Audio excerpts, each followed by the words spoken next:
ma part, je tenais à dire que Promise Land Center ne veut pas non seulement être un centre où on va dispenser que des cours, mais vraiment créer une communauté. Une communauté, c'est mettre tout le monde en lien. Là où vous êtes là, pour la majorité, vous ne vous connaissez pas. Mais aujourd'hui, déjà, considérez-vous comme étant membre d'une même communauté, d'une même famille. Parfois, il y a un tel qui sera plus à l'aise dans la langue. C'est quelqu'un auprès de qui tu peux te rapprocher. Comme on disait à l'école, on côtoie les bons élèves aussi pour essayer de développer ce qu'il y a en soi. Donc chacun de nous a quelque chose à donner à l'autre et briser la glace, rencontrez-vous, échangez, vraiment discuter davantage.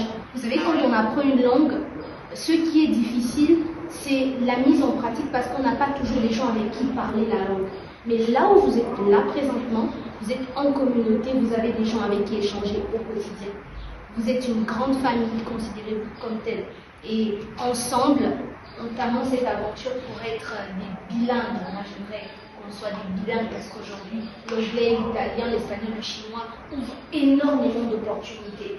C'est comme ce que j'ai dit à une personne qui a manifesté aussi l'envie d'apprendre, c'est qu'il y a le travail qui va être fait par les coachs, le centre, et il y a le travail que chacun va se faire.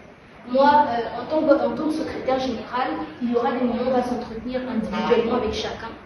La vision que je veux, c'est que chacun mette dès le départ des objectifs.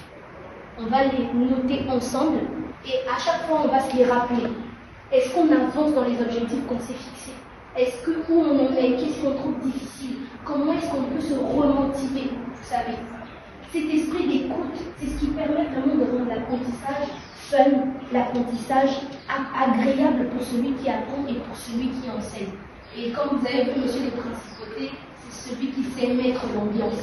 Donc c'est un des coachs que je pense qui va vous donner cette aisance-là. Là, vous êtes là, comme a dit notre sœur, notre amie, n'ayons pas peur de commettre des erreurs. Ça fait partie de l'apprentissage. Plus on en commet, plus on les corrige, mieux on est fort. Donc voilà un petit peu pour mon speech. I'm nice to meet everybody here and I'm proud to learn with all of us. So thank you. Bon, je pense que je me suis directement appelé Mr. Camille parce que déjà, On doit quand même savoir. On va vous interviewer peut-être un jour. Pourquoi vous apprenez l'anglais, pourquoi l'italien, pourquoi le chinois. Il faut quand même avoir une idée.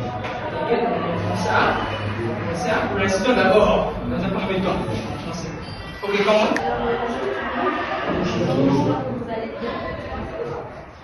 Moi, je suis historique et j'ai décidé à Bordeaux. Et c'est assez compliqué, donc appelez-moi historique, ça va aller. Vous voulez le terme historique. Donc, moi, je suis ici pour apprendre l'anglais.